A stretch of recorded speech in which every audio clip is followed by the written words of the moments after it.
Yes yes, ऊपर जो आपका लाइन 1 माइनस लाइन 2 करते हो ना, उसको माइनस जाने दीजिए। हाँ सर। या लीव इट लाइक दैट, जो भी है उसको डिफरेंस नहीं लेना, 1 माइनस 2 करना है, line 1 minus line 2। Okay okay sir. और सर ये जो स्मॉल आर और कैपिटल आर है ना सर, ये मेरा मतलब मैक्सिमम टाइम गलत आ रहा है। इसका वो फॉर्मूला वही है ना जो आपने बताया था, आर साइन आर? करेक्ट। तो आर लेकिन साइन मेरे आर का आपने निकालना है H into M into sine theta, plus दूसरे कॉलम का H into M into sine theta for the second column, K1 O1, इन दोनों को आपने प्लस करना है, M2 S2 वाले का, not K1 O1 M2 S2 वाले का। उन दोनों कॉलम्स की जो आपकी इसकी वैल्यू आएगी उसको प्लस करना है, that is the value of R sine R. हाँ वो तो आ गया सर, लेकिन जो स्मॉल आर और कैपिटल आर है ना सर, मैं उसकी पूछ रहा हूँ उसका। या स्मॉल आर के लिए आप देखिए, R sine R divide by R sine R की जो वैल्यू आई divide by R cos R की वैल्यू, एंड वो दो वैल्यू को आप डिवाइड करते हो तो आपके पास एक वैल्यू आ जाएगी, उसका tan inverse, that will give you the value of small R. अब स्मॉल आर अगर नेगेटिव आता है तो उसमें 180 प्लस कर दीजिए, सप्लीमेंट लीजिए उस एंगल का, प्लस आता है तो एज यूजुअल। ओके अगर सर स्मॉल आर नेगेटिव आता है तो plus 180? Correct. Okay sir.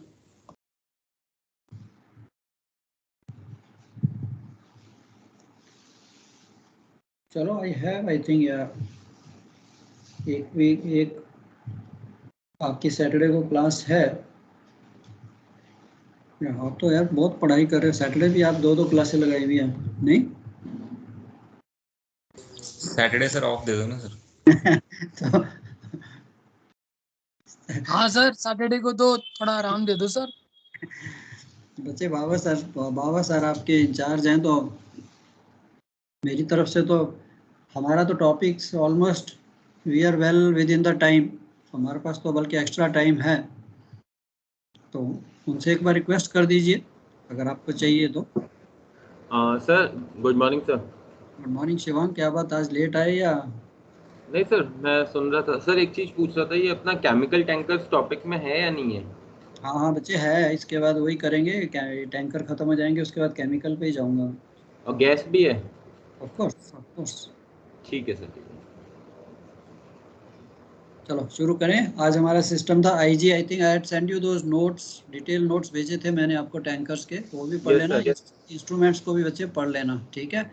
I know all of you have used these instruments, but थोड़ा रिफ्रेश कर लेना, एग्जाम में कई बार आ जाता है कि yes this explosive meter, tank scope आपके लेवल पे आई, तो कई बार लगता भी है कि यार आप कहोगे सर हमें सब कुछ आता है, आप हमें क्या छोटी छोटी बातें बता रहे हैं। So tank scope and this explosive meter, उनमें फ़र्क क्या है कि कहाँ पे उसको यूज़ सर हम करना तो बल्ब वाले हैं, हमें तो कभी देखे भी नहीं है। है। तो वैसे मैंने नोट्स भेजे थे, अच्छे वेरी सिंपल उसमें है, तो अगर by chance just go through that, idea is go through, in case कुछ समझ नहीं आता सो ब्रिंग इट अप हियर, ठीक है? सो सिंपल चीज़ें हैं वो, इंस्ट्रूमेंट्स कोई मुश्किल नहीं यार, कैडेट टाइम से हम उसको पढ़ते आ रहे हैं, यूज़ करते आ रहे हैं, नहीं भी किए तब भी उसका आपको theory is not so difficult, हमने ज़्यादा उसमें डिटेल में नहीं जाना, सिर्फ उसको कैसे यूज़ करना है, प्रिकॉशंस क्या क्या होती हैं, चेक्स क्या क्या हैं, and little bit about the maintenance भी हम उसकी ज़्यादा नहीं करते, ज़्यादा क्लीनिंग ही है, अंदर से हम उसकी ज़्यादा कोई उसमें लुब्रिकेशन का सिस्टम नहीं है। चलो सर हाँ जी। सर ये था ना आरवीपी जो था, इसको एक बार आप लैंग्वेज में समझाएंगे, क्योंकि जो डेफिनेशन आपने भेजी थी ना, ये तो ऐसी थी, it is defined in the absolute vapour pressure accepted by the liquid at 100 Fahrenheit as determined in the standard manner in the apparatus के बारे में बता दिया ऑन टेम्परेचर, और लिक्विड वॉल्यूम का रेशियो दे दिया, रेशियो ऑफ गैस। ये एक बार मेरे को आपकी लैंग्वेज में समझा देंगे, जैसे एक होता है ना लेमैन वाली, तो ताकि हम लिखने में आसानी हो। या बच्चे, read vapour pressure is nothing, it is just a vapour pressure of any liquid, simple है, read vapor pressure is a vapor pressure of any liquid at 100 degree Fahrenheit और 37.8 डिग्री सेंटीग्रेड पे जितना उसका वेपर प्रेशर होगा, it is just a comparison. अब उसको ratio कैसे आता है उसका? Yeah, it is the vapor pressure of any liquid,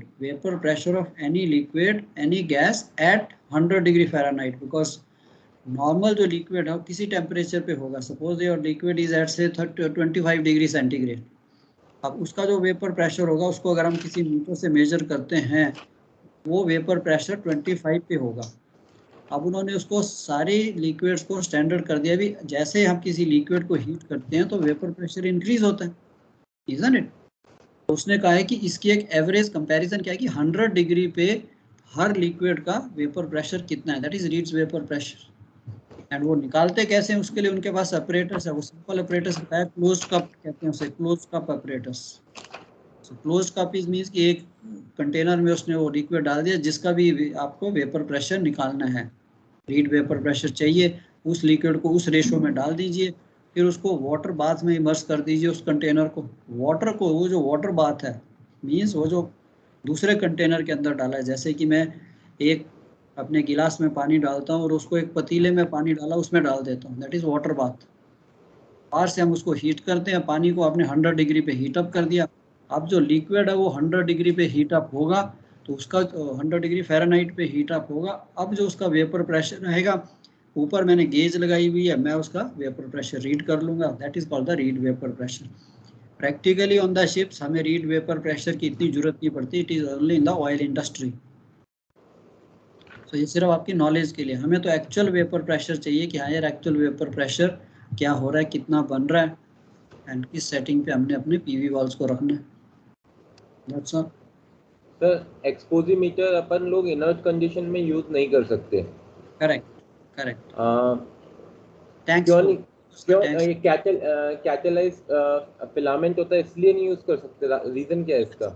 उसके अंदर जो उसका जो प्रोसेस है, उसके अंदर बेसिकली जैसे आप गैस को एस्पिरेट करते हो, तो गैस उस हीटेड एलिमेंट के ऊपर से जब पास करती है तो it oxidises, basically it Burns. हाँ सर. फिर तो अगर मैंने बर्निंग है, अगर आपने जो गैस एस्पिरेट की है उसके अंदर ऑक्सीजन है ही नहीं, जब ऑक्सीजन ही नहीं तो बर्न ही नहीं करेगी. वो तो इनर्ट कंडीशन है ना, आपने तो ऑक्सीजन खाली 5% रखी हुई है उसके अंदर, how that gas will burn. मैं वही तो कह रहा था, आपके टैंक्स जो इनर्टेड टैंक्स हैं, आप टैंक्स आपके इनर्टेड है, उनमें अगर आप एक स्पार्क या बर्निंग फ्लेम भी डालते हो उसको आग लगेगी नहीं, बिकॉज ऑक्सीजन तो है ही नहीं अंदर. तो ये गैस को मैं एस्पिरेट करके उस हीटेड एलिमेंट के ऊपर से पास करता हूँ, तो वो गैस तो बर्न ही नहीं करेगी. तो ये तो इंस्ट्रूमेंट सूटेबल ही नहीं हुआ. इसके लिए दूसरा इंस्ट्रूमेंट टैंक स्कोप है, उसका जो वर्किंग है वो थोड़ा सा अलग है. अब उसमें उसको ऑक्सीजन नहीं चाहिए, उसके गैस कंसंट्रेशन चाहिए. जितनी गैस कंसंट्रेशन है उसकी वो मेजरमेंट आपको दे देता है. उसका प्रिंसिपल दूसरा है. इसके लिए हम आजकल जो इंस्ट्रूमेंट्स हैं उनमें दोनों चीज़ें कंबाइन कर दी उसने, एक्सप्लोसीमीटर एंड टैंक स्कोप दोनों कंबाइंड है, मल्टी गैस डिटेक्टर जिसे कहते हैं. अब आप चाहे उसको इनर्ट में डालिए, चाहे आप उसको ऑक्सीजन रिच में डालिए, वो आपको रीडिंग दे देगा. सिर्फ आपको सर्वेज ये पूछते हैं कि यस एक्सप्लोसीमीटर. तो अगर आप उसका प्रिंसिपल थोड़ा सा पढ़ेंगे आप खुद समझ जाएंगे कि जो मेरी टैंक में गैस है which is in inerted condition. Inerted condition क्या, हाइड्रोकार्बन है उसमें, इनर्ट गैस है उसमें. इनर्ट गैस में ऑक्सीजन सिर्फ मैंने 5% रखी, 6% रखी, 7% रखी हुई है. 7% पे तो combustion can not take place. जितना मर्जी हाइड्रोकार्बन हो, जितनी मर्जी फ्लेमेबल गैस डाल दे, ऑक्सीजन नहीं है, it can not catch fire. जब वो बर्न ही नहीं करेगी, ऑक्सीडाइज ही नहीं होगी, तो मैं उसकी रीडिंग कहाँ से लूँगा. ठीक है. तो जो आजकल हम लोग नए इक्विपमेंट यूज कर रहे हैं उसमें क्या मतलब ये फिर ये सेम सिस्टम है कि बट लेकिन नया सिस्टम जितना भी हो सब पूरा सेंसर बेस्ड रहता है, कहीं पे उसमें लाइक ऐसा आग लगना या कुछ वैसा तो नहीं, मतलब कॉन्सेप्ट है? दोनों है उसमें दोनों सेंसर्स हैं इसमें. आपके टैंक स्कोप वाला भी है और ये मल्टी गैस डिटेक्टर, ये भी इसमें दोनों कंबाइंड है. क्योंकि सर मैंने पूरा खोल के देखा तो उसमें कहीं कुछ ऐसा दिखा नहीं था सर, और उसके मैनुअल भी देखे थे, कुछ ऐसा मतलब मिला नहीं. नहीं, अंदर उसका सेंसर रहते हैं उसके अंदर. हाँ सेंसर तो था सर, जैसे अपना ये स्पार्क प्लग रहता है वैसे सेंसर थे उसके अंदर, ट्यूबलाइट के स्पार्क प्लग की तरह. बट सर वो पूरा मैंने खोला, कुछ ऐसा मतलब वो पार्ट दिखा नहीं. नीचे का पार्ट तो पूरा ही अलग हो जाता है और फिर सेंसर आप अलग निकाल के डिसमेंटल और चेंज कर सकते हैं. और कुछ तो ऐसा नहीं दिख रहा सर. या नॉर्मली होता है कि यस पहले था कि आप सेंसर कर सकते हैं, बट इट इज़ बेटर कि अगर नहीं चल रहा we send it assure, so let those guys do it, because ये थोड़ा सा ट्रिकी होता है। तो इसके लिए था कि यस पहले आई मैंने भी 1-2 बार की इसकी उसका सेंसर निकालिए चेंज कीजिए, बट वो बात नहीं बनती। इट इज़ बेटर कि अगर वो काम नहीं कर रहा है, not giving readings, we send it assured, let them do the repair, or the company finds sometime cheaper to buy a new one instead of repairing it. नहीं सर वो, लेकिन जैसे हम लोग में था तो वो ऑन बोर्ड ही सप्लाई करते हैं, उसके बस वही एक्सपायरी देख के आप जो भी सीरियल नंबर है आप कंपनी को इन्फॉर्म कर दे विल सप्लाई, और उसके बाद से फिर उसको ऑन बोर्ड ही चेंज करना रहता है सर। ये अपना जो GX 8000 है। ठीक है, यस कर सकते हो, अगर हो जाता है तो यस, अगर वर्क करता है वेरी गुड, सो वो भी ठीक है। बिकॉज आज एवरीवेयर दे से कि yes money saving thing is there, कि यस वाई सेंट इट, कि उन्होंने भी तो चेंज करना है तो हम भी चेंज करके डबल पैसे लेंगे हम सिंपल में। सो बेसिकली जो आपके ये गैस डिटेक्टर्स हैं, बेसिकली मल्टी गैस डिटेक्टर्स हैं, सो उनमें उन्होंने दोनों चीज़ें आपकी कंबाइंड कर दी हैं कि यस, सो अलग अलग एलिमेंट्स हैं, उसके ऊपर से गैस पास करेगी तो दोनों की किसी में से भी रीडिंग दे देगा। उसका स्केल भी वैसा ही है, देखना आपका पहला ऊपर स्केल होगा 100% वॉल्यूम तक होगा, 0 to 100%, because tank scope give you the gas concentration in volume, percentage of volume, and आपका जो एक्सप्लोसीमीटर है that gives you the reading in percentage of LEL। तो इसलिए मैं आपको कह रहा हूँ थोड़ा, एनीवे मैं देखता हूँ इसको टाइम मिलेगा, I will discuss these things, these instruments है, ये दो तीन इंस्ट्रूमेंट है, explosimeter, tank scope and your oxygen analyzer. क्योंकि I don't want you to have that sorry face कि अगर बाई चांस कोई पूछे चीफ ऑफिसर लेवल पे कि चाहे आपने टैंकर नहीं भी किया तो इनका बेसिक डिफरेंस क्या है और इनको हम ऑपरेट कैसे करेंगे। सर एक चीज़ और पूछनी थी, ये फ्लेमेबिलिटी जो डायग्राम होता है इसमें जब अपन ये जो FO वाली लाइन होती है जिसको पहले अपन या तो पर्जिंग करते हैं या इनर्टिंग करते हैं नीचे लाने के लिए, मैं जस्ट देख रहा था तो कुछ बुक्स में जैसे अपनी जो एरोल फर्नांडिस वाली बुक है उसमें इनर्ट गैस से डाइल्यूशन दे रखा है पहले, ओके, और कुछ जगह और उसको पर्जिंग दे रखा है, पर दोनों का मतलब अलग होता है, एक तरफ रिमूवल ऑफ हाइड्रोकार्बन, एक तरफ रिमूवल ऑफ ऑक्सीजन होता है। तो बेसिकली इसका काम यही है कि सिर्फ अपन उसको लेवल व फ्लेमेबल रेंज से नीचे ला रहे हैं, किसी से भी करें तो फ्लेमेबिलिटी डायग्राम दोनों केस में मतलब सही होगा, या कोई पर्टिकुलर जैसे पर्जिंग ही होना है या इनर्ट गैस ही होना है इस डायग्राम में? या 1 मिनट में आता हूँ, मेरे को ओपन कीजिए। आई थिंक टुडे IG वाले इसमें भी आई विल हैव दैट आपका diagram, so let me see what you are talking is, ये रहा आपका फ्लेमेबिलिटी डायग्राम। आप कह रहे थे F से जब हम H पे आते हैं, you are talking about this line, isn't it? That's correct sir, that's correct. तो अब बच्चे हमारा जो एटमॉस्फेयर है हम कह रहे हैं कि हम F पे हैं, मेरा जो टैंक का एटमॉस्फेयर है F पे। इसका मतलब क्या हुआ कि टैंक में 10% 11% हाइड्रोकार्बन है, ये मेरा हाइड्रोकार्बन का लेवल है, एंड ये 3-4% जो है मेरे पास ऑक्सीजन है, इजंट इट? दोनों चीज़ें मैंने अपने टैंक में मेजर की और मैंने अपने ये पीस ऑफ पेपर पे ये ग्राफ बनाया, so I am here and I know that ये फ्लेमेबिलिटी डायग्राम में भी ये मेरा फ्लेमेबल जोन है, this is a flammable envelope. अब अगर मैंने को इसको डाइल्यूट करना है, फिर मेरे को टैंक को गैस फ्री करना है, अब यहाँ पे this is a total safe zone, कुछ नहीं हो सकता इसमें, बर्निंग मैस्टिक भी डालिए बिकॉज चाहे हाइड्रोकार्बन, इतना ऑक्सीजन है ही नहीं, कुछ नहीं होगा आपके टैंक को, इट्स टोटली सेफ।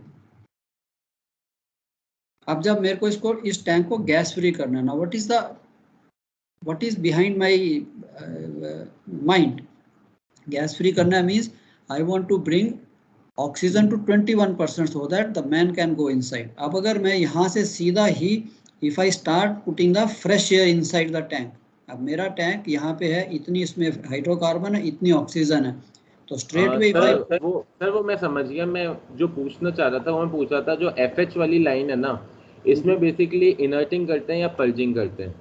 या यहाँ पे इसे हम कहते हैं पर्जिंग, इसे हम पर्जिंग कहेंगे, क्यों कि ये जो F वाली लाइन है, आपका tank atmosphere is already inerted, the tank is in inert condition because oxygen already कम है।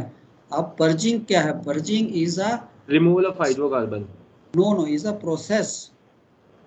Purging is where we actually reduce the hydrocarbon and even oxygen. अब जब मैं हाइड्रोकार्बन करूंगा तो ऑक्सीजन भी थोड़ी बहुत कम होगी, so basically we are venting out जितने और हाइड्रोकार्बन है उसके लेवल को कम ला रहे हैं। हाइड्रोकार्बन लेवल कम होगा तो ऑक्सीजन भी कम हो रही। So basically purging is to reduce the HC content. अब मैं यहाँ पे ले आया, देखो H पे मतलब हाइड्रोकार्बन मेरा 1 या 2% पे आ गया। Inerting means to remove the oxygen को 8 या 10% पे, 8 लेस देन 8% लेके आना, that is inerting. And purging is to reduce the HC content more, और कम करना HC कंटेंट को। Okay sir. यही था आपका डाउट? हाँ सर, वो क्योंकि कुछ जगह पर्जिंग लिखा था, कुछ जगह डाइल्यूशन विद इनर्ट गैस लिखा था, तो मेरे को लगा इनर्टिंग कर रहे हैं या पर्जिंग कर रहे हैं। डाइल्यूशन विद इनर्ट गैस की हम इनर्ट गैस और इनर्टिंग करते हैं और इनर्ट गैस और इंट्रोड्यूस करते हैं बेसिकली टू, चाहे आप उसे डाइल्यूशन कह दीजिए, the correct word is basically we are reducing the HC content. HC reduce होगा तो ऑक्सीजन भी थोड़ी सी कम होगी, बिकॉज हम लेस ऑक्सीजन वाली IG डाल रहे हैं। अब जब पर्जिंग करनी है तो ये तो है नहीं कि मैं 8%, नेचुरली मैं जो IG डालूंगा उसका O2 कंटेंट 5% है, उससे कम ही होगा। चलो आज हमारा था IG। तो सबसे पहला सर क्वेश्चन एक criteria for discarding wire rope से भी बता दो sir. Criteria for discarding wire rope. Yes sir. Yes sir. सबसे पहले तो मेरे को काफियों में, I don't know how many of you, lot of I think second mate level पे भी ये चलता था कि यार एक तो हमने वो फार्मूला पढ़ा हुआ है कि दैट इज व्हाट की when the wire can be discarded. So वो फार्मूला तो simple, it is very empirical formula कि if in a 8 times the diameter, in a length of 8 times the diameter, if 10% number of wires, if more than 10% of the number of wires are broken, तब हम उस wire को use नहीं करेंगे। अब वो जो फार्मूला है वो तो अगर उस फार्मूले पे जाऊं तब तो आई थिंक मेरी वायर कभी भी डिस्कार्ड होगी।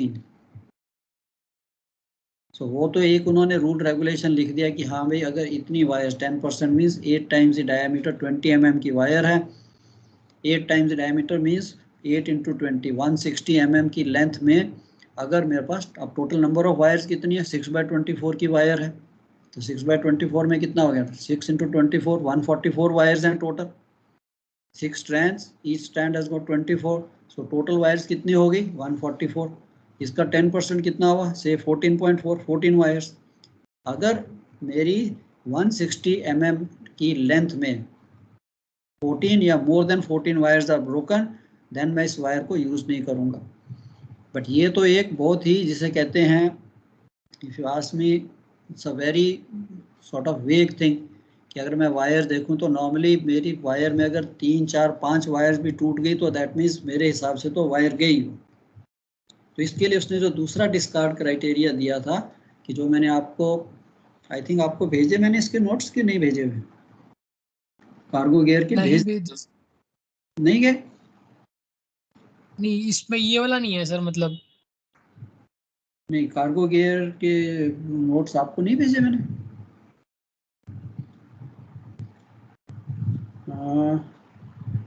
अच्छा, कार्गो गियर मेरे को लगता है गुप्ता सर ने तो नहीं कराया कहीं कार्गो यस गियर? सर, नहीं yes sir. Sir, yes sir. Gupta sir sir ने करवाया उन्होंने सर, आप नोट्स भेज दीजिए सर, उनके वाले नोट्स हमारे ऊपर से जाते हैं सर।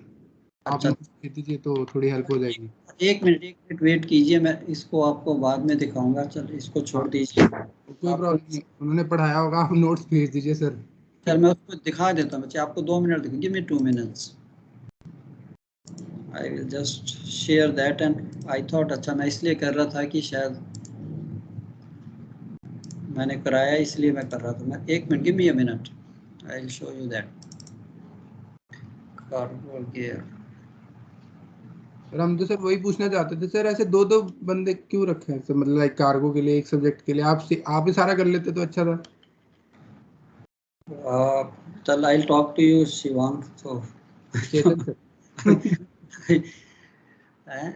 एक मिनट मेरे को पहले ये काम करने दीजिए कार्गो गियर पे। मेरा भी एक कंप्यूटर ना 4P स्टोर बन गया हुआ है। Cargo gear and wires,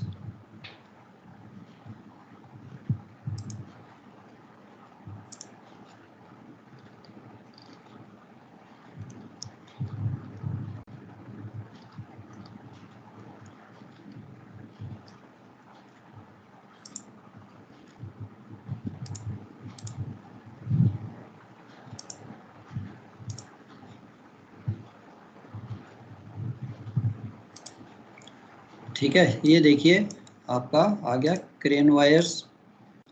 now steel wire rope, sensitive flexible element. Working life of a rope varies in relation to particular characteristics of the crane, its condition and use. In all cases, the safe handling of loads by correctly operated crane depends. ये तो हो गया. Care and maintenance of steel wire ropes. अब अगर इसमें आप देखिए, if I want to go to the discard criteria, rope replacement, rope length, ये तो आप पढ़ लोगे सब.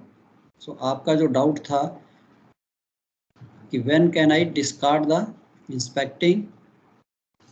Now comes the inspecting steel wire ropes. Steel wire ropes carried fitted on this. When inspecting, indications described below should be sought. First is the distortion of stands. Now this is a result of damage by kinking, crushing, serious crippling around a bad nip or other mistreatment. If likely to cause the stands to bear unequal stresses, they must be considered as reducing in strength. Distortion of stands, I'll show you some images also. Distortion of stands होता है, stand थोड़ा बाहर आता है, bend होता है, टूटता है. That is one criteria. Broken wires, second criteria is broken wires. These are usually the result of fatigue and wear. किसी भी वायर में एक भी वायर मेरे को टूटी हुई क्यों दिखेगी, कब टूटेगी? That means उसके ऊपर एक्स्ट्रा लोड आया या उसकी स्ट्रेंथ कम होगी, चाहे वो कोरोजन से हो चाहे किसी चीज से हो, तो आपको एक एक वायर टूटनी शुरू हो जाएगी. It is a result of fatigue and wear. Generally accepted, a wire rope is coming to end of its useful life when one wire of any strand breaks. आ गया ना मेरा वाला फंड कि दो वायर भी टूट गई हैं. आई स्टार्ट सस्पेक्टिंग कि भाई ये वायर की स्ट्रेंथ गई, इसमें कुछ ना कुछ गड़बड़ है. And I tell you one simple thing, just wire use कहाँ पे कर रहा हूँ मैं, क्राइटेरिया मेरा सबसे पहले आएगा. Example, if I am inspecting the life boat wire, अगर मेरे को वहाँ पे एक या दो वायर भी टूटी हुई दिखती हैं, एक एक छोटी छोटी, I will not give a second thought, I will immediately renew the wire, because it's a matter of life. I will not wait कि 10% वायर टूटे तभी चेंज होगी. No. A rope should be discarded if 10% of its wires are broken in a length equal to 8 times the diameter of the rope. ये आपके सामने picture है कि अब ये जो आपकी वायर थी, इस वायर में आपको यहाँ पे ये वायर्स टूटी हुई दिख रही हैं. एंड ये मैंने कितनी लेंथ देखनी है, ये तो कंटिन्यूस वायर चल रही है आपकी ड्रम पे. तो जहाँ टूटी हुई वायर दिखती है वहाँ मैं देखता हूँ 8 टाइम्स डायमीटर. ये लेंथ है आपकी 160 mm.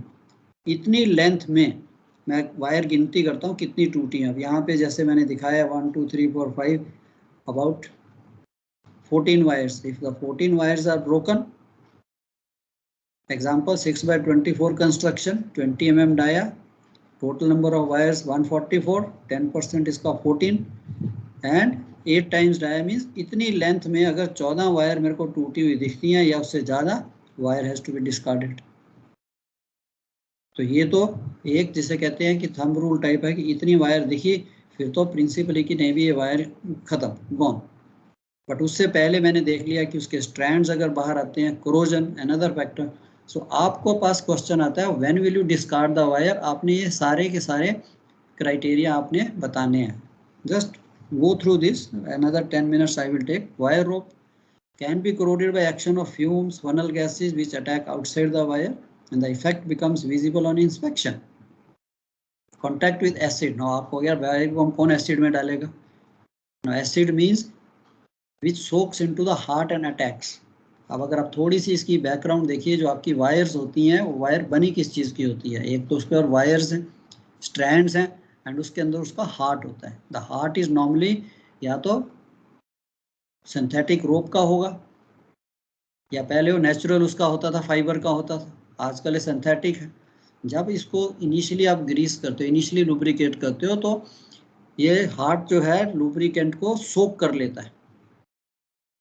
एंड जब वायर के ऊपर स्ट्रेस आएगा तो ये हार्ट भी कंप्रेस होगा, तो ये उस लुब्रिकेंट को रिलीज करेगा. तो अंदर की जो वायर्स हैं, बाहर की नहीं, internal wires of this wire, they get lubricated by means of the heart.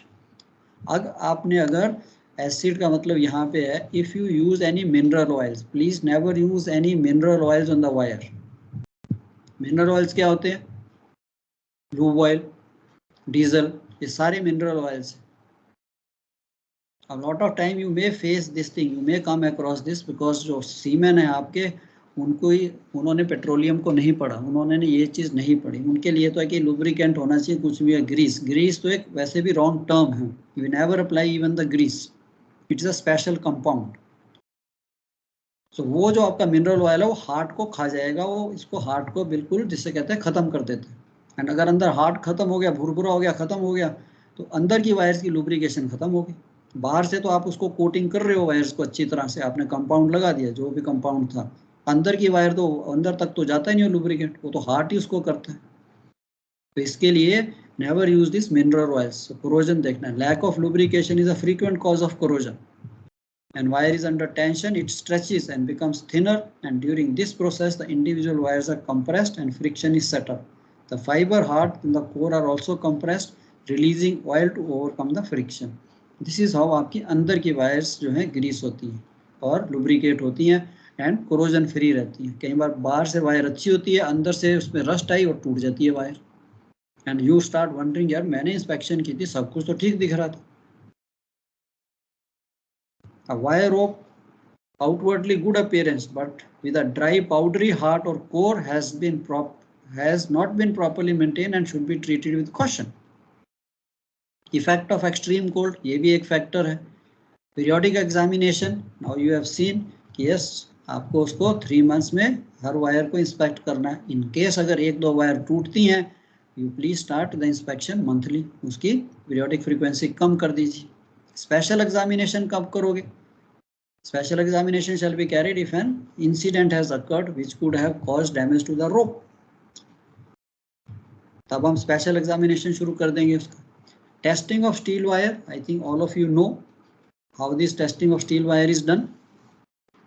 Can anybody quickly tell me how the steel wires आपने use करनी है? तो आप कैसे डिसाइड करोगे कौन सी वायर मैं यूज करूं? आपको एग्जांपल 20 mm की वायर ही क्रेन में लगानी है, कहाँ से उसकी प्रॉपर्टीज देखोगे आप? क्या चीज? वर्किंग लोड निकाल लेंगे ना सर। ओके, 20 mm वायर है, आप उसका सेफ वर्किंग लोड निकाल लोगे कैसे? फॉर्मूला से। हाँ sir. Anybody else quickly? Sir दोबारा फ्रॉम भी तो आता है वायर का, उसमें भी लिखा टू इंश्योर सर्टिफिकेट में लिख देंगे। डबल वॉइस सारी बच्चे एक एक वन बाय वन जी क्विकली सर्टिफिकेट से देख लेंगे। करेक्ट बच्चे, ऑलवेज जब भी आपने वायर डालनी है, सपोज मेरे को 20 mm की क्रेन वायर रिन्यू करनी है, सो मेरे पास वायर है, मैं सबसे पहले उसका सर्टिफिकेट देखूंगा, क्योंकि जब हम वायर रिसीव करते हैं उसके साथ उसका सर्टिफिकेट आता है। उस सर्टिफिकेट में उसका ब्रेकिंग स्ट्रेस दिया होता है। वो ब्रेकिंग स्ट्रेस कैसे निकाला जाता है? फैक्ट्री में निकाला जाता है। फैक्ट्री में जहाँ वायर्स मैन्युफैक्चर होती हैं, they are manufactured in continuous length 1000-2000 metre, तो कंटिन्यूस मशीन जो है उसको मैन्युफैक्चर करती जाती है। उसके बाद वो वायर जो हैं काट के जितने मीटर आपको कॉइल चाहिए 200-220, फिर वो कॉइल्स बना के आपको दे देते हैं। जब ये वायर मैन्युफैक्चर हो रही है, इसकी टेस्टिंग के लिए वो सर्वेयर को बुलाते हैं कि सर हम वायर बना रहे हैं, जरा हमें इसकी टेस्टिंग का सर्टिफिकेट चाहिए। फिर वो क्या करेंगे, उनके पास सिस्टम होता है, वो उसी वायर को जो कंटिन्यूस चल रही है उसमें से 1 या 2 मीटर वायर काटेंगे, उसको अपनी मशीन में लगाएंगे। मशीन ने क्या करना है, बेसिकली वो वायर को दोनों तरफ से होल्ड करना है एंड फिर उसके ऊपर फोर्स लगाएगा, खींचेगा उसको wire. They will put a stress, they will put a force to pull that wire. And साथ में उसने आपके मीटर लगाया हुआ है जो आपको दिखा रहा है कितनी फोर्स आप लगा रहे हो। सो फोर्स को इंक्रीज करते जाएंगे, एक स्टेज आएगी वो वायर टूट जाएगी। जिस फोर्स पे वो वायर टूटेगी that is called the breaking stress. की भाई ये लो 20 mm की वायर है, 8 ton, 6 ton, 10 ton, it will break at 10 ton. That is called the breaking stress. That is called the destructive test of the steel wires. फिर वो जो authority है, जो सर्वेयर है, वो उसके सामने ये टेस्ट हुआ, फिर वो सर्टिफिकेट को लिखता है कि भाई 10 टन पे ये वायर टूट गई थी, 10 ton is the breaking stress. अब आप उसका सेफ्टी फैक्टर है, ये भी जो है lot of time these classification societies or the authorities, the government bodies, they decide कि भाई up to this much dia safety factor should be taken for 6। किस यूज के लिए वायर है वो सेफ्टी फैक्टर आपको, स्टैंडर्ड सेफ्टी फैक्टर 6 टाइम्स। अब अगर उसका ब्रेकिंग स्ट्रेस 12 टन है तो मैं उसको 6 से डिवाइड करता हूँ, that means I will use this wire only for lifting 2 ton of weight. So this is basically your testing of the steel wires. So this is exactly you will do. So each coil of wire is accompanied by certificate of conformity and a test certificate showing guaranteed minimum breaking stress of wire when new. 1 साल आपने wire अपने पास रख ली, अगर उसकी condition आपने उसकी taking care नहीं की, प्लीज बी केयरफुल। अगर पड़ी पड़ी वायर्स कई बार स्टोर में रस्ट हो खा जाती हैं, एंड फिर अगर उसको कुछ होगा तो देन दैट मैन्युफैक्चरर जो है ये सेज कि भाई मैंने इसकी गारंटी दी थी जब ये वायर न्यू है तब इसका ब्रेकिंग स्ट्रेस इतना है। अब आपका आ गया discard criteria. General, the safe use of wire rope is qualified by following criteria: nature and number of broken wires at the termination, localized grouping of wire breaks, the rate of increase of wire breaks, fracture of strands, reduction of rope dia including resulting from core deterioration. Reduction of dia is the first indication. Wire जब stretch होगी टूटने से पहले उसका dia कम हो जाएगा। In case अगर आप वायर को देख रहे हो and you feels at certain place wire जो है पतली होगी, that means it is gone. Decreased elasticity, external internal wear, external internal corrosion, deformation. देखिए कितने फैक्टर्स हैं आपको आंसर लिखने के लिए एंड इवन वायर को चेक करने के लिए, देखने के लिए, इंस्पेक्ट करने के लिए क्या क्या चीज़ करो। डैमेज ड्यू टू हीट और इलेक्ट्रिक आर्किंग, कई बार आपका वायर ड्रम है, वहाँ किसी ने कुछ वेल्डिंग की, कुछ भी हुआ, वो भी वायर को डैमेज करेगा। Rate of increase of permanent elongation, all examination shall take into account these individual factors recognizing the particular criteria. However, deterioration frequently results from a combination of factors giving a cumulative effect which should be recognized by competent person and which reflects the decision to discard the rope or to allow it to remain in service. So in short, parameters to be monitored when inspecting wire ropes: broken wires, decreased rope diameter, fracture of strands, corrosion, wire rope deformation, waviness, baskets and all that. And visual inspection, visual signs, local damages. ये लीजिए. This will give you a very good idea by looking at these images कि ये wire देखिए निकलनी शुरू होगी, means इस wire की स्ट्रेंथ गई, पूरा का पूरा स्ट्रैंड ही जो है इट इज प्रोट्रूडिंग, खत्म, डिस्कार्ड। ये इसका पूरा अंदर से हार्ट ही बाहर आ गया, डिस्कार्ड।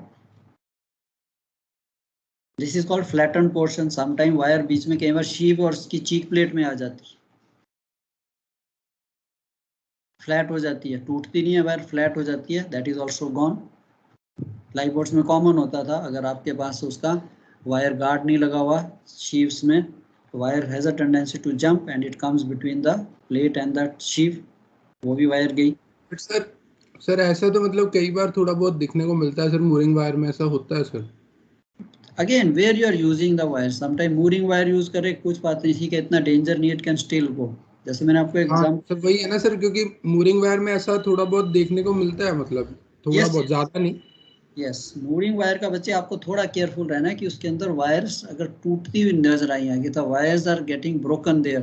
फिर ब्रोकन नहीं सर, ऐसे जैसे ये स्ट्रैंड है ना, जैसे एक बड़ा मोटा वाला स्ट्रैंड है, ये थोड़ा सा भी बाहर हो गया, ये जो सेकंड पिक्चर है स्ट्रैंड प्रोट्रूशन जिसमें लिखा है ना, तो ये तो चलो टूट गया थोड़ा सा, वो थोड़ा सा बाहर आ जाता है, थोड़ा जब उसको वो टेंशन में ना, टेंशन के कारण थोड़ा सा बाहर आ जाता है, बट वो खराब तो नहीं सर, उसको काउंट करते हो उसको उस टाइम पे, उसकी वजह स्ट्रेंथ कम हो जाएगी। देखिए अभी जैसे ये वायर अपनी सिचुएशन से हिली, उसकी स्ट्रेंथ में फर्क आ जाएगा। अब आप उसको, अगर आपने इमरजेंसी है या आपके पास स्पेयर नहीं है, तो do not apply excessive load, load कम कर दीजिए।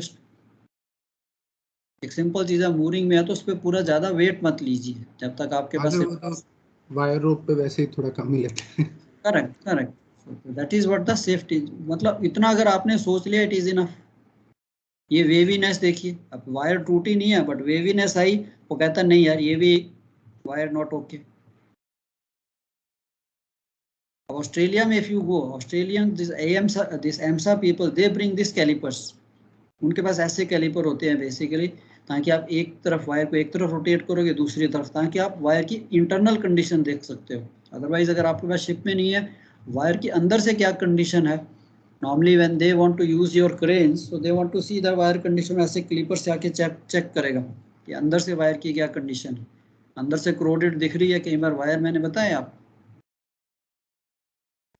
सो ये जो फाइनल चीजें हैं अंदर से वायर, बाहर से तो आपने कोट कर दिया, उसको कंपाउंड लगा दिया, WRP लगा दिया या जो भी आपके पास है, तो आपने बच्चे कंपाउंड भी जो लगाना है as per manufacturers this thing. Crane wire जो हमेशा है, जो क्रेन का मैनुअल होता है उसके अंदर उसका कंपाउंड का कोड दे देता है, WRP कहते हैं, WRP 40। कंपाउंड कैसे, मतलब सर कंपाउंड क्या? जैसा कंपाउंड जो इसके ऊपर लगाते हैं, नॉर्मल ग्रीस नहीं लगाते, इट इज सर वो तो फिर भी मतलब वो गिवन होती है ना, होती तो सर वो भी ग्रीस टाइप ही है मतलब, but yes it is it's not mineral. अच्छा जैसे भी हाँ, आप उसका नाम कुछ और रहता है सर, नाम नहीं याद। WRP 40 सर्टिफिकेट में लिखा रहता है उसके, हाँ Yes. ये वाला। यस वो आप नॉर्मली चीफ इंजीनियर्स आपको पूछेंगे, आप चीफ ऑफिसर्स को पूछते हैं कि जब अपने केमिकल्स मंगाते हैं या अपने लूब ऑयल्स वगैरह मंगाते हैं ना, उन्होंने भी अपने, तो चीफ ऑफिसर को पूछते हैं कि भाई आपको वायर कंपाउंड कितना चाहिए, तो नॉर्मली आप 1 ड्रम या 2 ड्रम, 20 या 40 लीटर बहुत होता है अगर आपके पास ज़्यादा क्रेन्स हैं, otherwise 1 drum is enough. So 6 monthly indent जो है तो वो स्पेशल कंपाउंड होता है जो कि इसको वायर्स को अच्छी कंडीशन में रखेगा। बाहर से तो हम वायर को कोट कर देते हैं, अंदर से वायर की क्या कंडीशन है, मैंने बताया ना, अंदर की जो लुब्रिकेशन है that is done through the heart. And अगर बाई चांस अंदर का हार्ट ही खत्म हो गया, फिर अंदर लुब्रिकेशन नहीं होगी, वायर अंदर से क्रोड होके खराब होनी शुरू होती है एंड सडनली टूट जाती है। अब ये मैंने एक बार फेस किया हुआ है, क्योंकि हमारी हैगलन क्रेन थी, तो क्रेन की जो ड्रम था, जो वायर ड्रम था, वो उसकी क्रेन की बॉडी के अंदर था, वहाँ पे हाइड्रोलिक पंप्स भी चल रहे, तो उसमें ड्रिप ड्रिप करके ऑयल लीक करता था, हाइड्रोलिक ऑयल उस ड्रम पे लीक करता था। तब तक मेरे को भी ये नॉलेज नहीं थी, तो सबका ये था कि ठीक है तेल है, वो हाइड्रोलिक ऑयल है या लूब ऑयल है, अच्छा ठीक है, वायर जो अच्छी लुब्रिकेटेड दिखती थी, कोरोजन दिखता नहीं था। तो हुआ क्या, उस ऑयल ने उसका बेसिकली अंदर से हार्ट को खाना शुरू कर दिया। मिनरल ऑयल जो होते हैं, हाइड्रोलिक ऑयल से ईट अप द हार्ट, और नेचुरल फाइबर या सिंथेटिक फाइबर का हार्ट होता है उसको ईट अप कर दिया, उसने ईट अप कर दिया, अंदर की लुब्रिकेशन बंद हो गई एंड चमकती हुई वायर जो थी, क्रेन वायर, टूट गई एक थी। जब वो टूटी और टूटे हुए एंड से देखा कि अंदर की वायर्स तो खाली फुल क्रोडेड है।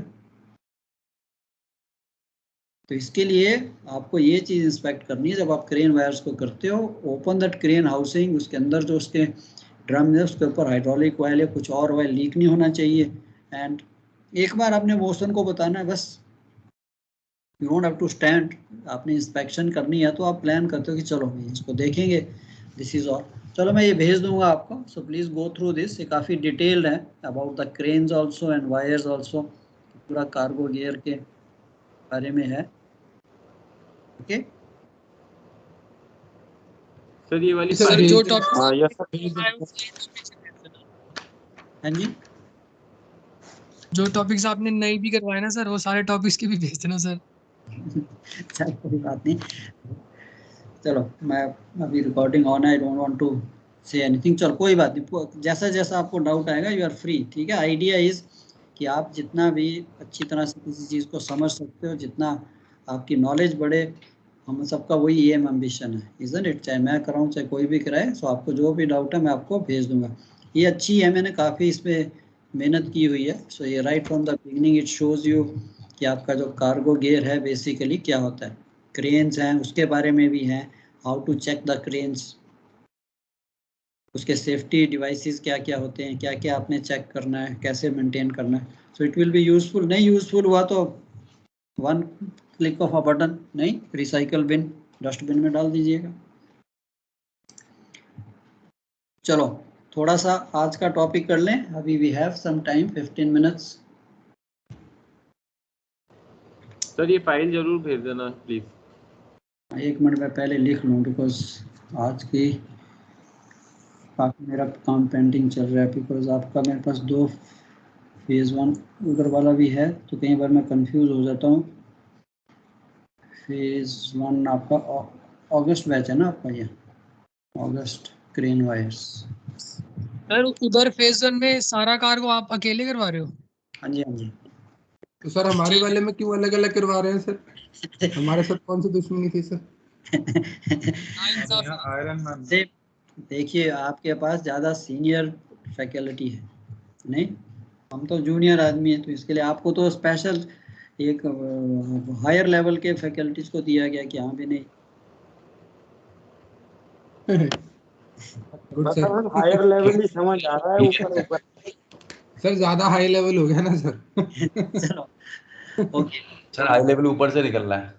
चल कोई बात नहीं, मैं बच्चे कोई बात नहीं, करा देना। हम एक बार ये थोड़े हमारे टॉपिक रह गए केमिकल एंड ऑल, हमारे पास टाइम है अभी, क्या इस पर ये वीक है, नेक्स्ट वीक भी हमारे पास पड़ा हुआ है, तो ठीक है हम कवर अप कर लेंगे। आई थिंक हमारे पास एम्पल टाइम रहेगा, तो आपको जो जो भी डाउट आता है, किसी में भी डाउट आता है, सो आई एम फ्री। सो जैसे टाइम मिलता है उसको दोबारा से हम रिवीजन में जब जाएंगे सब कुछ कर लेंगे। चलो आईजी का थोड़ा सा मेरे को बताइए, ये आईजी सिस्टम आया क्यों? What was the need for this IG system? Anybody? उससे पहले भी तो हम टैंकर चला रहे थे, लोड डिस्चार्ज कर रहे थे। I have done it without IG, कुछ भी नहीं था, ना क्रूड ऑयल वॉशिंग थी, पोर्टेबल मशीन्स डालते थे तो अफ्तोजोर,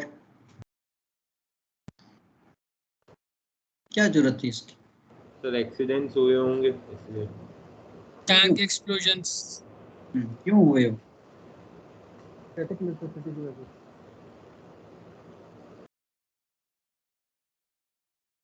रीजन इट्स, अब अगर आप देखिए, आप ठीक है थोड़ा सा नज़दीक हो कि यस कि टैंकर्स की लोडिंग डिस्चार्जिंग सब कुछ काम चल रहा था। अब टैंकर्स है या एनी शिप है, अब ये तो हम कह नहीं सकते कि यार हमने तेल लोड किया डिस्चार्ज किया we will never go inside the tanks, वो तो जाना पड़ता है, चाहे वो मेंटेनेंस हो, चाहे वो कुछ अंदर रिपेयर हो या डिफेक्ट आ गया या एक इंस्पेक्शन है, तो चाहे वो कार्गो होल्ड है चाहे कार्गो टैंक्स है, सब में हमें जाना पड़ता है। एंड अंदर जाने के लिए of course we have to wash the tanks. So अब आपने ठीक बोला, in late 60s lot of explosion started taking place. Even one of our ships, I remember LBS Lal Bahadur Shastri, which was a ore oil carrier, उस पर भी explosion हुआ, chief officer cadet, PCs भी नहीं मिले उनके, blown up. सो जब ये इन्वेस्टिगेशन हुई, जब ये सारी है, कोई भी एक्सीडेंट होता है उसके ऊपर lot of stress is put on कि भाई ये हुआ क्यों, इसका क्या कारण था, ताकि हम दूसरों को एडवाइस कर सकें कि ऐसा नहीं करना। This is how the learning goes. तो एक चीज उन्होंने वहां पे कॉमन देखी कि यार जितने भी शिप्स पे एक्सप्लोजन हुए, उन्होंने कहा यार what was going on that time, was loading going on और discharging going on? All the ships, the tank cleaning was in progress. And then they realized कि यार tank cleaning means, अब उस वक्त क्या था, फायर ट्रायंगल, तो fire triangle वहीं से चल रही थी। What we used to remove, हम उसकी जो आपका हीट या स्पार्क या फ्लेम कहते हैं या फायर जो है उसको हम रिमूव करते थे कि भी ठीक है टैंकर लोडिंग हो रही है, हालेज पोर्ट खोलते थे, साउंडिंग लेते थे, जो भी हमने लेना है। So we used to be careful कि भाई स्पार्क नहीं होनी चाहिए कोई भी, उस चीज़ को हम हटा देते थे, उसके लिए सारी प्रिकॉशन लेते थे और काम चल रहा था। अब जब वॉशिंग हो रही थी, so then they found there something called static electricity. फिर जब उसकी इन्वेंशन हुई कि यार जब आप ये वॉश करते हो, चाहे वो पोर्टेबल मशीन है, आपका हाई जेट है, हाई प्रेशर जेट्स जो हैं जब ये अंदर चल रहे हैं, so they are creating a static. अब आपका जो अंदर एटमॉस्फेयर है वो भी फ्लेमेबल है, आपने तो फ्लेम तो निकाल दी बट अंदर मटेरियल भी है, हाइड्रोकार्बन गैस भी है, ऑक्सीजन भी आपने पूरी रखी हुई है 21%, चाहे 20 नहीं तो 18% तो है ही है। ऊपर से स्टैटिक है, जब आपने उस स्टैटिक को डिस्चार्ज किया, चाहे साउंडिंग लेने के टाइम में, चाहे आपने डिप लिया, कुछ भी, जैसे आपने कुछ चीज़ इंट्रोड्यूस की वो स्टैटिक डिस्चार्ज हुआ, देन दे से कि भाई this is not the way to run. तो अब उन्होंने कहा नेक्स्ट कि भैया अंदर का जो एटमॉस्फेयर है, टैंक एटमॉस्फेयर, उसको कंट्रोल कीजिए। Instead of removing that flame और fire, you please remove the oxygen, so that अब स्टैटिक तो जनरेट होगा। अब स्टैटिक भी जनरेट हो, अगर उसको ऑक्सीजन नहीं मिलेगी, simple, no explosion, nothing can take place. This gave birth to what we call the inert gas system, कि अब ब्रीदिंग तो टैंक्स ने करनी ही है, तो इसलिए उन्होंने कहा भी इसके अंदर ये वाली गैस डाली है। So in late 60s and up till today the shipping world has been shocked by severe tanker explosions, and then it was believed that a proper use of inert gas in the tanks might have saved the ships and many lives. So consequently IMO established rules, specifications, of सारी research हुई, IMO को यही काम है, they basically do on the case studies, accidents, technology, if new technology, new research जो भी आती है then they make the rules and then they make the ships to follow these rules, and उसका design construction सब change हो जाता है. SOLAS chapter 2.2 and guidelines on inert gas systems. During operation, oil will nearly always have hydrocarbon gases in some or all of the cargo tanks. ये तो आप जितना मर्जी उसकी वॉशिंग कर लीजिए. क्रूड ऑयल है तो उसमें स्लज कहीं ना कहीं कॉर्नर पे तो रहेगी, HC जनरेशन होगी. And in certain periods, especially during cargo handling and tank washing, the hydrocarbon gases may be mixed with air to explosive concentrations unless preventive measures are taken. And इसके preventive measure यही थे कि hydrocarbon gas normally encountered in oil tankers cannot burn in an atmosphere containing less than 11% oxygen. ये सिर्फ उन्होंने theory नहीं की, they experimented also.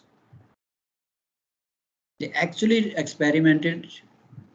जो उनकी लैब्स थी या एक फील्ड में उन्होंने एक टैंक को रख के उसके अंदर से पूरी की पूरी what we call the oxygen remove कर दी, या 1 या 2% या 5% ऑक्सीजन रखी और उसके बाद एक पूरी हाईली फ्लेमेबल अंदर गैस डाल दी और साथ में एक स्पार्किंग वाला प्रोब भी डाल दिया. नथिंग, कुछ भी नहीं हुआ. And accordingly, one way to provide protection against fire or explosion in vapor space of the cargo tank is to keep the oxygen level below 8%. अब इस कोट में हम 8% ले लेते हैं because safety margin है, क्योंकि हमारा टैंक का lot of time है कि we always say कि जी safety margin. What do you understand by safety margin? Why 11 to 8? उसका simple है, your tank जो है it's a big thing. It has got a lot of structure inside. There can be isolated pockets. आपने जहां से major किया, हम तो एक जगह मेजर कर रहे हैं, 2 जगह मेजर कर रहे हैं. Tank is a huge thing, 30-40 meter long. सारी जगह तो हम एटमॉस्फेयर मॉनिटर ही नहीं कर रहे. कोई ऐसा इंस्ट्रूमेंट तो है नहीं कि जो कंप्लीट एटमॉस्फेयर को बताए. So there can be some pockets. इसलिए उसने कहा भी नहीं, अगर हम अपना नॉर्मल 8% तक रखते हैं, अगर एक आधी कोई पॉकेट है भी तो 8 से 9% हो जाएगा, इतने वॉल्यूम में मिक्स होगा. So that is why we should always try to measure as many places, as many levels as much possible to give you a correct percentage of oxygen in the tank. And this is usually achieved by using a fixed piping arrangement to blow inert gas into each cargo tank in order to reduce the air content and hence the oxygen content and render the tank non-flammable. अब ये सारा तो उन्होंने सोच लिया था कि हम ऐसा करें. Then again came कि where to get the inert gas. फिर उन्होंने कहा ये जो हमारे एग्जॉस्ट गैसेस हैं बॉयलर की स्पेशली, उसके अंदर ऑक्सीजन बहुत कम है. So why not put that gas into the tanks. तो इसके लिए सारा का सारा ये आपका पाइपिंग एंड होल स्ट्रक्चर जो है इतना पैसा खर्चा किया गया कि हाँ भी ठीक है इसको सेटअप करो.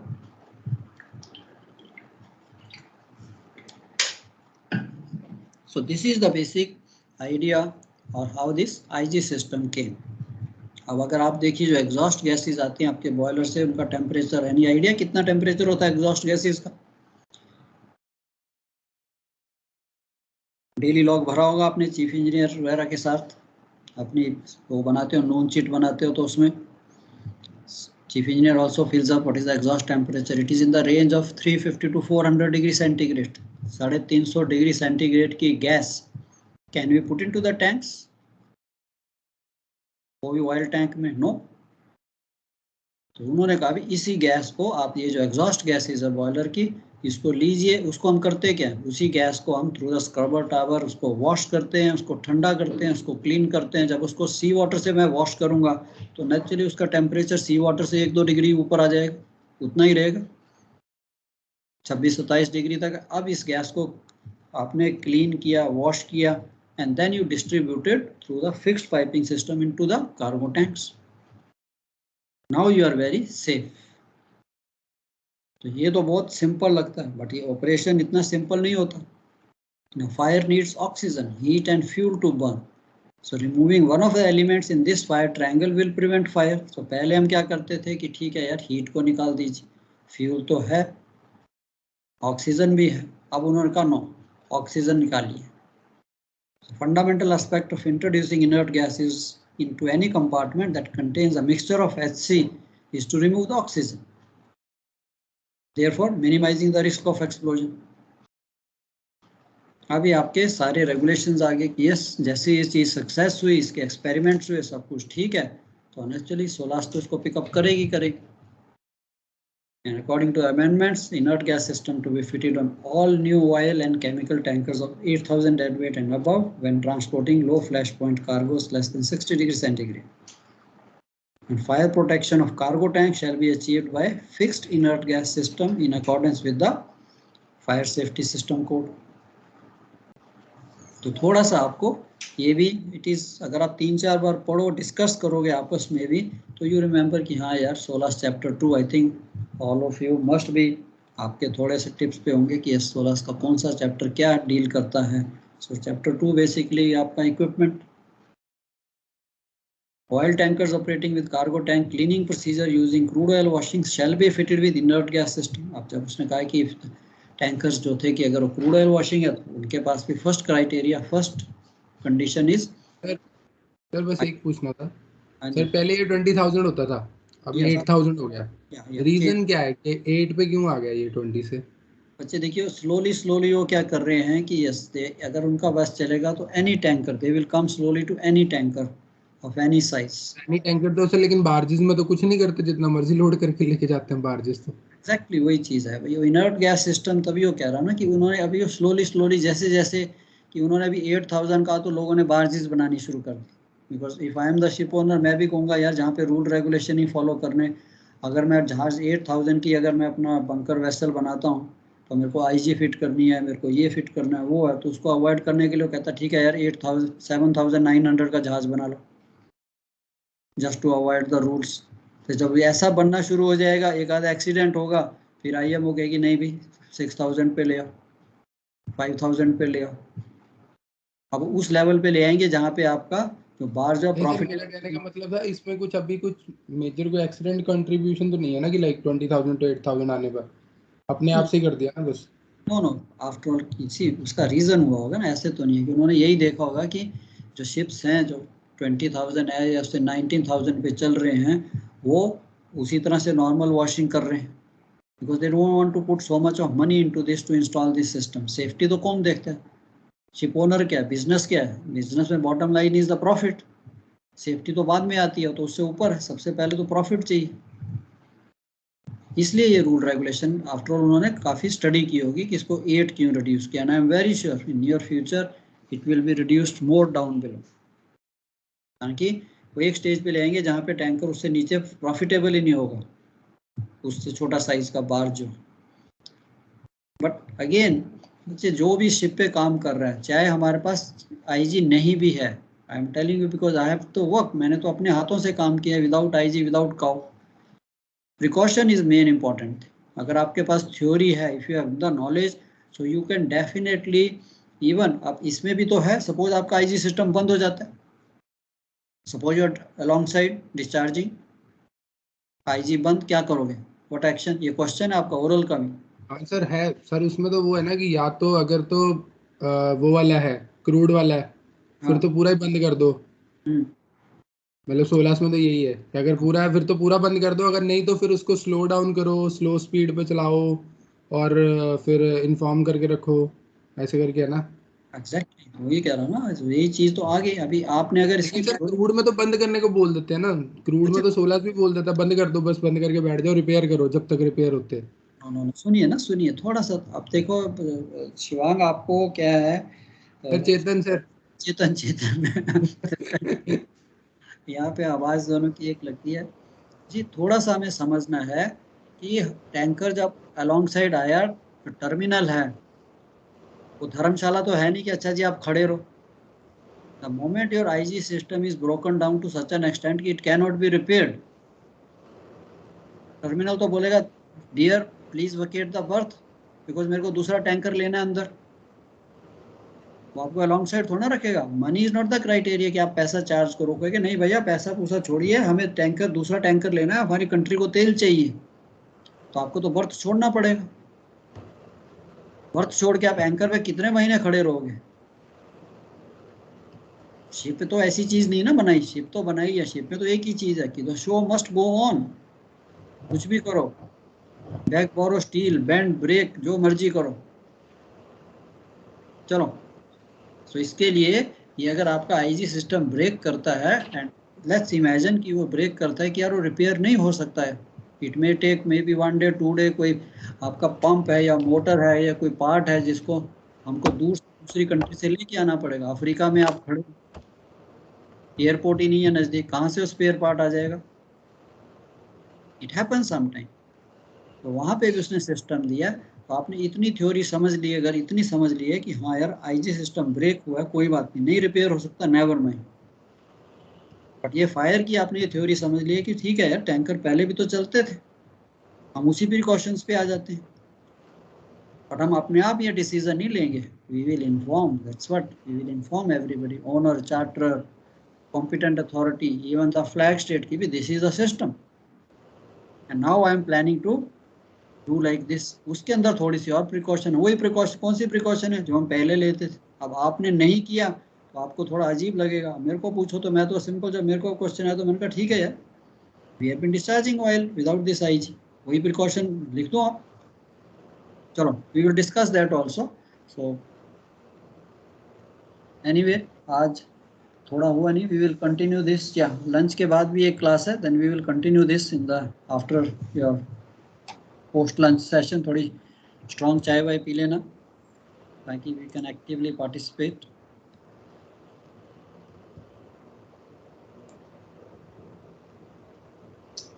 ठीक है dear, okay then, bye bye, see you after lunch. Thank you sir. Thank you. Yeah welcome welcome.